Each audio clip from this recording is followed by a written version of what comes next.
March 28th, 1945. The Hurtgenwald, Germany.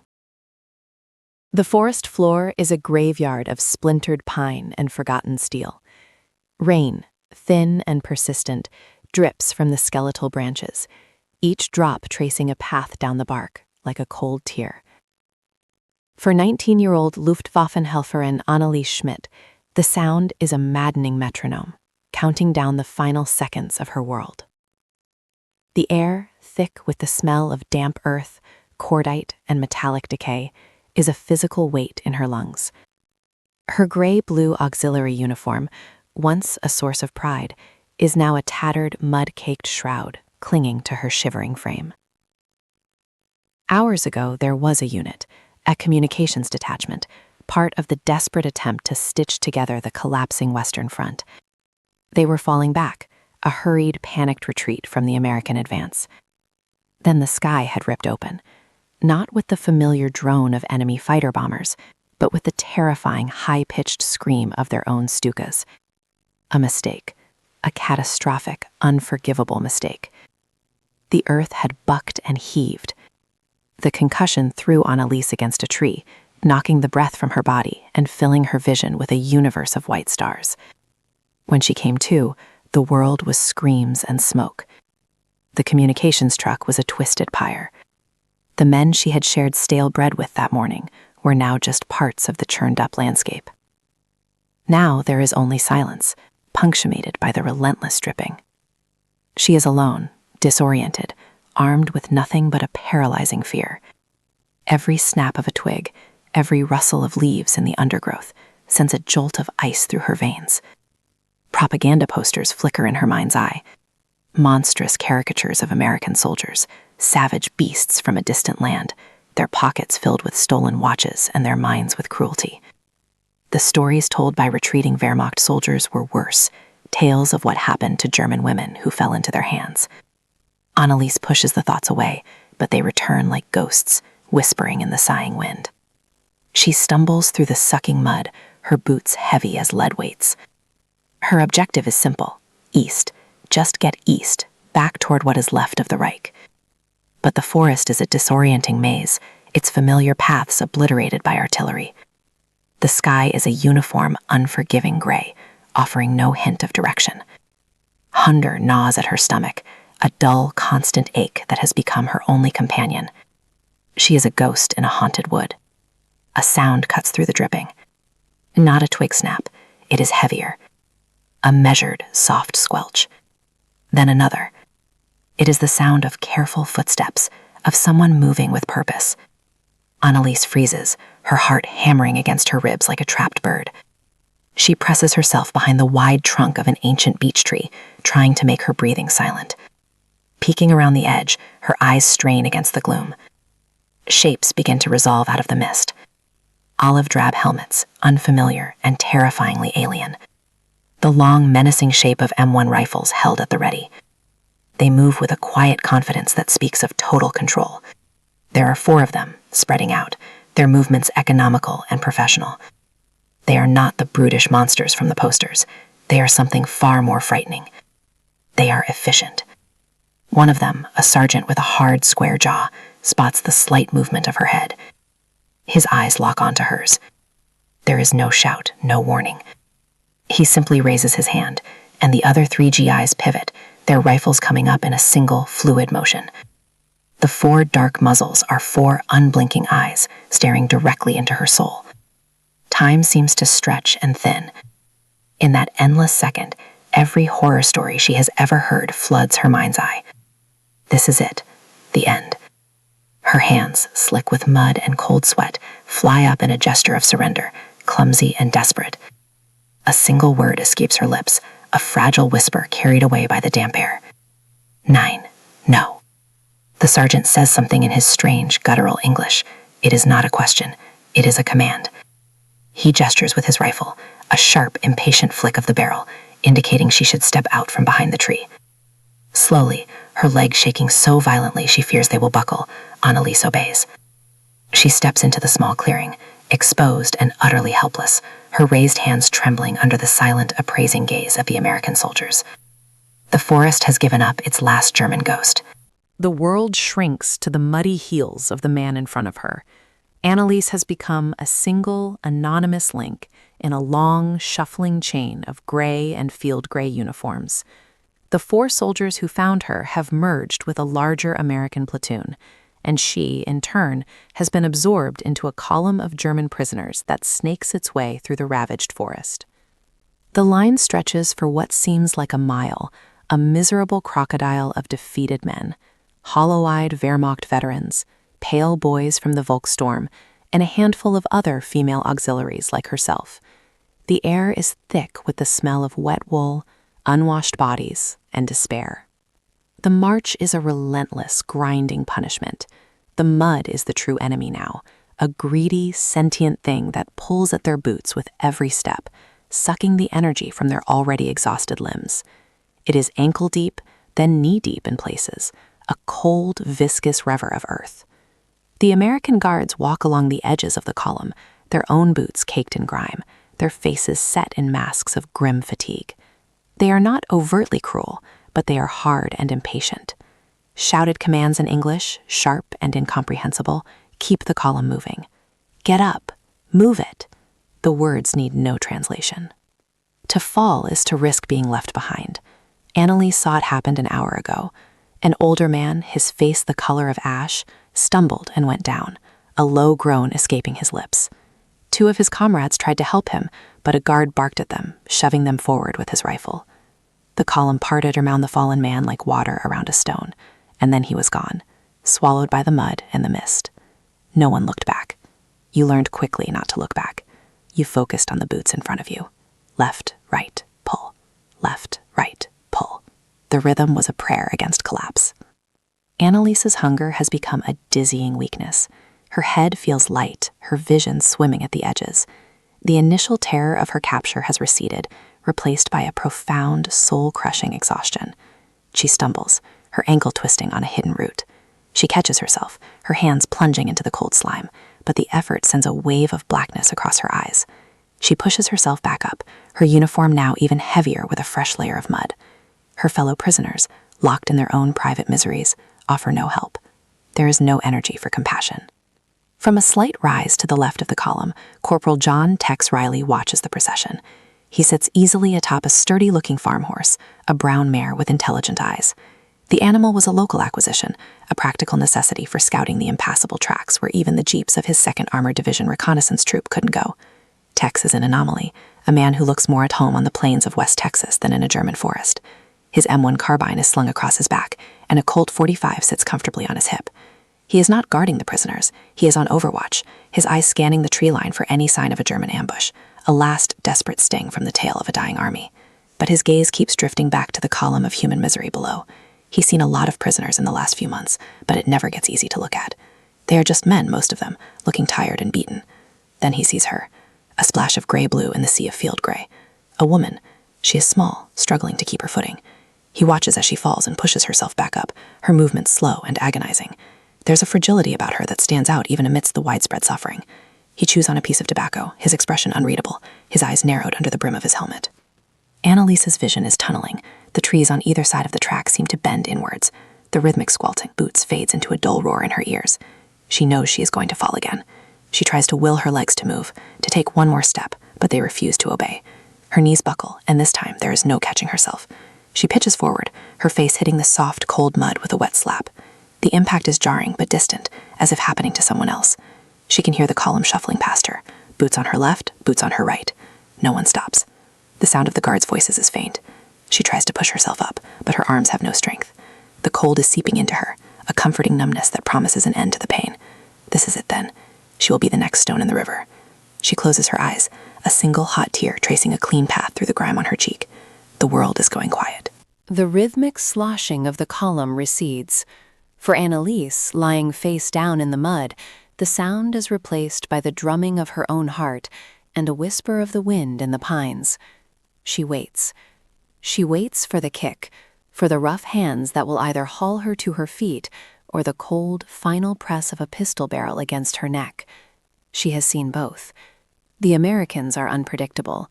Some are callous, others merely indifferent. None, in her experience, are kind. She holds her breath, every muscle tensed for the inevitable. But the blow doesn't come. Instead, a new sound registers, pulling her from the edge of oblivion.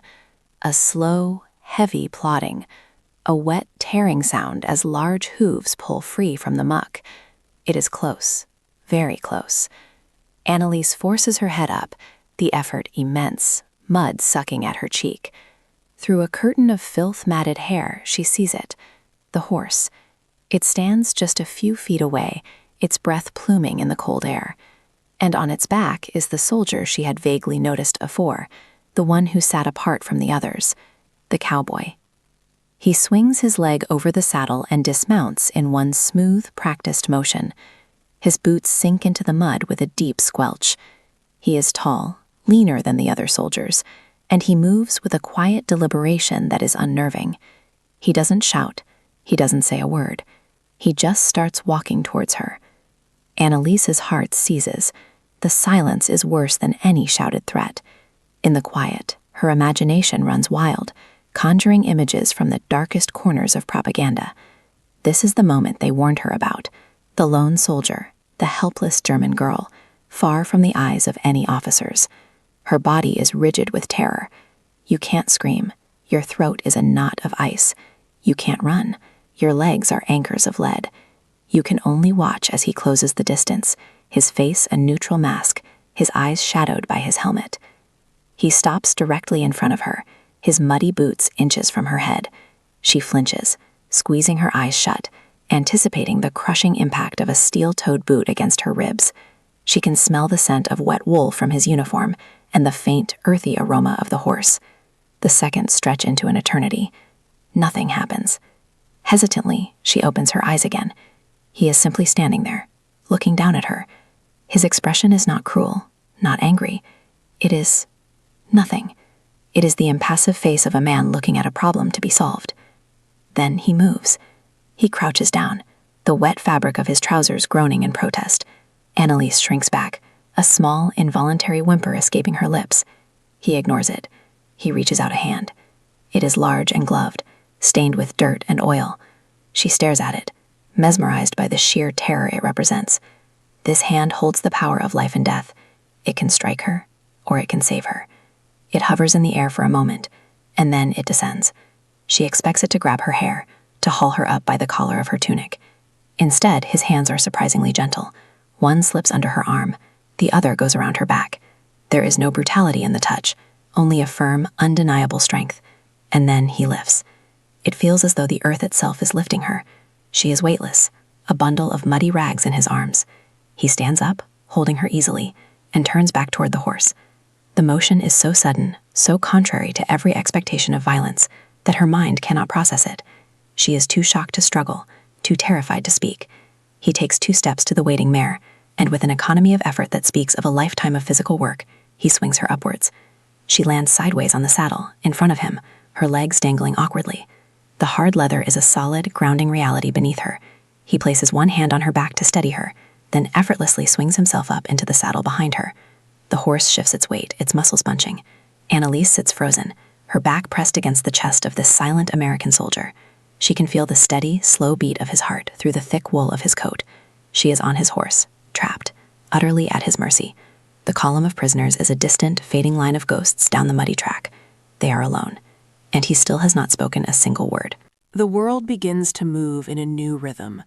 Not the jarring, painful shuffle of the march, but the steady, swaying gait of the horse. Each step is a gentle rock, a deliberate and powerful motion that is profoundly alien to the chaos of the past few days. Annalise is rigid, a statue of fear perched precariously on the saddle. Her mind is a maelstrom of confusion. Why? What is he doing? Is this some new, crueler form of torment? A journey to a private, terrible fate away from the others? The silence stretches, thick and heavy, broken only by the plodding of hooves and the creak of worn leather. She is intensely aware of the man behind her. He is a solid, warm presence against her back. His arm is a firm but not restrictive barrier, his hand resting lightly on the pommel of the saddle, effectively caging her in. She can feel the subtle shifts in his body as he guides the horse with his legs, an unspoken language between man and beast. The air smells of damp horsehide, wet canvas, and a faint foreign scent she eventually identifies as American tobacco. It is a strangely domestic smell in the midst of utter devastation. Slowly, cautiously, she risks a sideways glance. She sees his trousers, caked in the same mud as her own uniform. She sees the worn stock of the carbine swung over his shoulder, and she sees his hand resting on the saddle horn, the knuckles raw and chapped from the cold. It's just a hand, a man's hand, not the claw of a monster. A flicker of doubt, small and unwelcome, ignites in her mind. The horse picks its way carefully around the worst of the shell craters and fallen logs. It knows the path better than a man could. From her elevated vantage point, Annalise can see more of the surrounding forest. It is a landscape of unrelenting misery, a monochrome world of gray skies and black, broken trees. But from up here, she is no longer drowning in it. She is passing through it. The change in perspective is disorienting. She is still a prisoner, still helpless, but for the first time in days, her face is not pointed at the mud. They catch up to the rear of the prisoner column. The guards and her fellow captives turn to look, their faces a mixture of astonishment, envy, and suspicion. They see a German girl riding with an American cowboy, and they draw their own conclusions. Annalise feels a flush of shame, her cheeks burning despite the cold. She hunches her shoulders, trying to make herself smaller, to disappear. The rider behind her seems oblivious to the stairs. His gaze is fixed ahead, constantly scanning the woods, his posture relaxed but alert. He is a man doing a job. The column halts again, a ripple effect from some unseen blockage at the front. The horse stops. Annalise sits perfectly still, barely breathing. The silence returns. After a moment, the rider shifts his weight. He reaches into a pocket of his field jacket and pulls something out. A small, dark brown bar wrapped in paper. A Hershey's chocolate bar. It is the stuff of legend, a luxury more valuable than gold. He unwraps it with his teeth in one hand, breaking off a piece. Annalise watches, her stomach clenching with a hunger so intense it is painful. She expects him to eat it all himself. It is his right as the victor. Instead, another GI, a young soldier with freckles and weary eyes, slogs through the mud toward them. He says something to the rider in a low voice. Tex, for that is his name, though she does not know it, simply grunts in response and holds out the larger piece of the chocolate bar.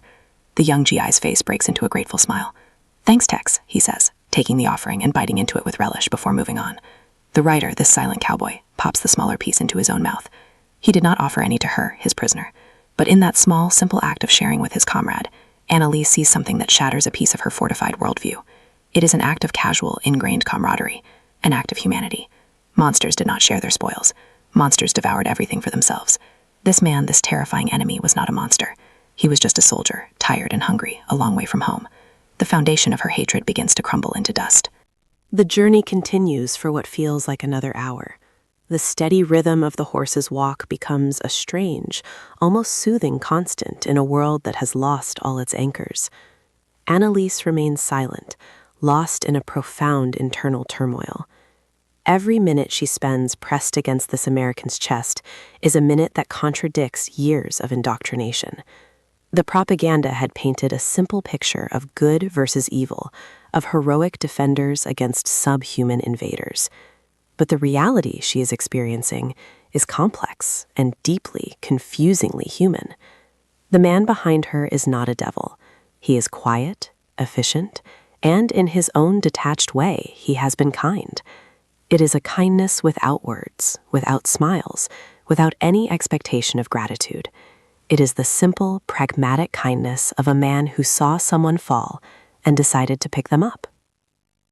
The forest begins to thin, the trees giving way to a wide, muddy clearing, churned into a quagmire by the tracks of countless vehicles. This is the collection point. The air hums with the low growl of truck engines and the cacophony of shouted orders in English. Tents have been erected, and long lines of German prisoners are being processed by weary-looking military police. It is a scene of organized chaos, the bureaucratic machinery of war taking over from the raw violence of the front. Her rider guides the horse toward a designated area where a group of other prisoners is being assembled. He pulls the mare to a gentle halt. For a moment, nothing happens. Annalise tenses, wondering what comes next. Will he just push her off into the mud? Will he hand her over to the MPs with a gruff word? The anonymous kindness is over. Now she will be returned to the system, just another number on a long list. He shifts behind her, and once again he dismounts with that same fluid grace. He stands beside the horse, looking up at her. His face is still unreadable in the flat gray light. He reaches up, his hands finding her waist. Annalise instinctively flinches, but his grip is secure, impersonal. He lifts her off the saddle as easily as he put her on it, and sets her down on her own 2 feet. Her legs are shaky, unused to supporting her own weight after the ride, and she stumbles. His hands steady her for a second, preventing her from falling, and then he lets go. She stands before him, a muddy, disheveled girl in a tattered uniform, looking up at the tall, silent American. This is her chance to say something. Danke. Thank you. The word is on the tip of her tongue, a small, fragile bridge across the vast chasm of war that separates them. But the word catches in her throat. Fear, pride, and a lifetime of being told this man is her enemy hold it back. He does not expect it. Their eyes meet for a brief, fleeting instant. In his, she sees no hatred, no triumph, no pity. She sees only a deep, profound weariness, the look of a man who has seen too much and wants only for it to be over. He gives a nod, so small it is almost imperceptible. It is not a gesture of friendship, but of acknowledgement, a simple, final punctuation to their silent encounter. Then he turns, swings himself back onto his horse, and without a backward glance, he nudges the mare into a walk, disappearing back into the trees from which he came. He is gone. Annalise stands alone in the mud, watching the spot where he vanished. The warmth from his body is already fading from her back. She is cold, hungry, and a prisoner of war facing an unknown, terrifying future. Nothing about her external situation has changed. She will be marched to a camp, interrogated, and held until this war finally burns itself out. But inside, everything is different. The iron certainty of her world has been shattered by a single, unspoken act. The monolithic, terrifying face of the enemy has been replaced by the quiet, tired face of a Texas cowboy. He had the power to harm her, to ignore her, to leave her for dead in the mud.